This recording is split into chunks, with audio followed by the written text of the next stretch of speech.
How to delete Pinterest account. Hi everyone, welcome to our channel. Let's begin. Pinterest is a visual discovery engine for finding ideas like recipes, home and style inspiration, and more.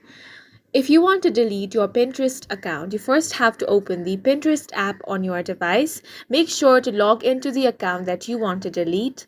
From here, tap on the profile icon at the bottom of your screen. Now tap on the gear icon at the top right corner, which is going to expand your settings. On this, you have the account section. Tap on the option of account management. At the bottom, you have deactivation and deletion option. If you only temporarily want to deactivate your account, you can tap on the deactivate account option. If you do this, you're going to temporarily hide your pins and profile. If you want to permanently delete your Pinterest account, tap on the option of delete your data and account.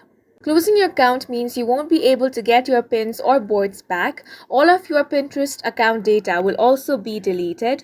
If you want that, tap on the option of continue. It's going to ask you the reason why you're leaving. You have different options here, such as I'm getting too many emails, I'm concerned about my privacy, and more. Select any reason that you find is suitable and tap on the option of send email. Then Pinterest will send you an email with the necessary steps to delete your account. Here you have the option of yes delete account. Tap on this option. Now your account will be deleted after 14 days. And that's it for this video. If you have any questions or confusions, do let us know on the comment section. And don't forget to hit the like button and subscribe for more helpful tutorials.